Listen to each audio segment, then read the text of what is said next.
ఒకప్పుడు ఆంధ్ర పాలిటిక్స్‌లో మనకి ఒక డర్టీ పాలిటిక్స్ కోణం ఎక్కువగా ఉండేది. ఎందుకంటే ప్రతిదాన్ని రాజకీయాలకి లాగేయడం, పర్సనల్‌గా అటాక్స్ చేయడం అనేది ఆంధ్రప్రదేశ్ రాజకీయాల యొక్క ప్రత్యేక లక్షణం. అది ఇప్పుడు ఇక్కడ కాంగ్రెస్ ప్రభుత్వం వచ్చిన తర్వాత ఇక్కడ కూడా అదే లక్షణం మనకి పెరిగింది ఈ మధ్య కాలంలో. ఏదైనా రాజకీయంగా దాన్ని మార్చేయడం.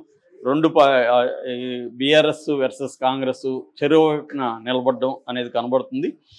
స్వేచ్ఛ ఆత్మహత్య కూడా ఇప్పుడు రాజకీయ కోణం తీసుకునింది. అసలు స్వేచ్ఛ ఆత్మహత్యను డైవర్ట్ చేయడం కోసమే బీఆర్ఎస్ వాళ్ళు మహా టీవీ మీద దాడి చేశారనే ఒక వెర్షన్ ఉంది. ఎందుకంటే స్వేచ్ఛ ఆత్మహత్యకు కారణం ఏంటంటే ఆమె సహచరుడుగా ఉంటున్న పూర్ణచందర్ అనే వ్యక్తి ఫస్ట్ ఏమో పూర్ణచందర్ రావు అని ప్రచారం చేశారు.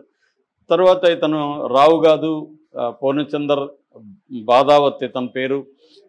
ఇతను ట్రైబల్, అంటే కొంతమంది బంజారా అంటున్నారు, కొంతమంది లంబాడ అంటున్నారు. సో ఏదేమైనా ఇతను రాజకీయాల్లో ఉన్నాడు, యాక్టివ్గా ఖానాపూర్ నియోజకవర్గంలో యాక్టివ్గా పనిచేస్తున్నాడు. సో అతను ఫేస్బుక్లో కూడా పూర్ణచంద్ర అనే ఒక ఐడి ఉంది. ఫేస్బుక్లో కూడా అతని ఫోటోలు అవన్నీ పెట్టుకున్నాడు. ఎక్కువగా జోగినపల్లి సంతోష్. ఈ జోగినపల్లి సంతోష్ ఎవరంటే కేసీఆర్కి కో బ్రదర్ అంటే తోడల్లుడు అయిన రవీందర్ రావు వాళ్ళ అబ్బాయి.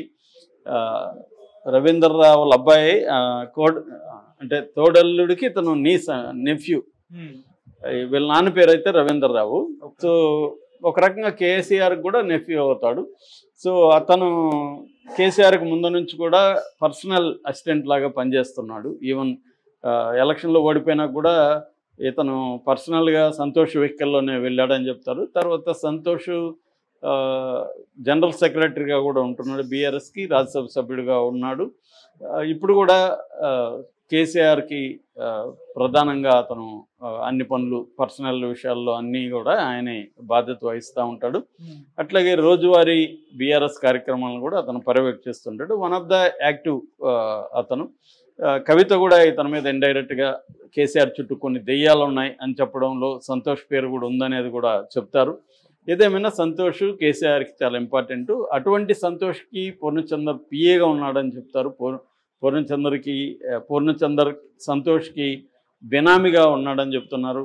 మరోవైపు ఇంతకుముందు ఓఎస్టీగా ఉన్న దేశపతి శ్రీనివాస్కి కూడా ఇతను బెనామీ. వీళ్ళిద్దరు కలిసి సమాచార శాఖను ఇన్ఫ్లుయెన్స్ చేసి అనేక కాంట్రాక్ట్లు, ఇతనికి ఒక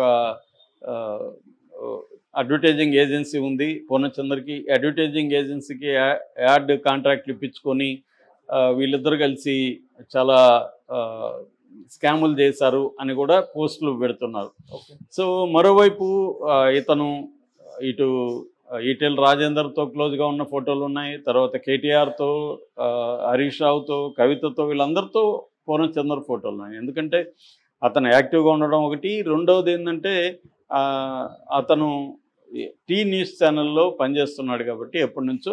టీ న్యూస్ ఛానల్కి ఇప్పుడు కూడా ఎగ్జిక్యూటివ్ డైరెక్టర్గా సంతోషే ఉంటున్నాడు. అలాగే నమస్తే తెలంగాణ పత్రిక కూడా ఎండీగా, మేనేజింగ్ డైరెక్టర్గా సంతోషే ఉంటున్నాడు.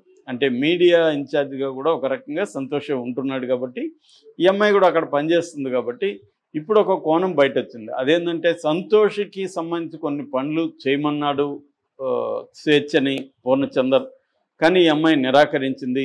అందువల్ల ఈ అమ్మాయి మీద ఒక ప్రెజర్ క్రియేట్ చేశారు పూర్ణచందర్, సంతోష్ ఇండైరెక్ట్గా అని చెప్పి ఇప్పుడు ఒక వెర్షన్ని బయటికి తీస్తున్నారు. అట్లాగే చిక్కడపల్లి ఏసీపీ రమేష్ కుమార్ మీడియాతో మాట్లాడుతూ ఈ పూర్ణచందర్ కన్ఫెషన్ రిపోర్ట్ గురించి కూడా చెప్పాడు. కన్ఫెషన్ రిపోర్ట్లో అతను నాదే నేరము, నా వల్లే అమ్మాయి చనిపోయింది, నేను ప్రెజర్ చేయడం వల్ల నేను చనిపోయింది, నేను విడాకులు తీసుకోమంటేనే ఆమె సెకండ్ హస్బెండ్తో విడాకులు తీసుకునింది, నేను కూడా విడాకులు తీసుకొని పెళ్లి చేసుకుంటానని హామీ ఇచ్చాను, కానీ నేను విడాకులు తీసుకోలేదు, నా భార్య దగ్గర నుంచి నేను పెళ్లి చేసుకోలేదు, అది మా మధ్య గొడవకు కారణమైంది. తర్వాత ఈ మధ్య అరుణాచలంకి తీసుకెళ్ళాను, వచ్చేటప్పుడు ఒక డాబాలో కూర్చున్నప్పుడు మళ్ళీ గొడవ అయింది. ఆ అమ్మాయి మళ్ళీ ఈ టాపిక్ తీస్తే నేను ఆ అమ్మాయిని బెదిరించాను. నా వెనక జోగిని సంతోష్ కుమార్ ఉన్నాడు, నువ్వు నన్ను ఏమీ చేయలేవు అని బెదిరించాను నేను. నాకు మన ఇద్దరు అఫేర్ కూడా సంతోష్కి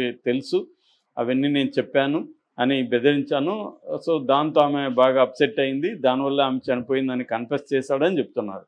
నిజానికి కన్ఫెషన్ రిపోర్ట్లు ఎప్పుడు కూడా నమ్మలేము, ఎందుకంటే ఇది పోలీస్ వెర్షనే.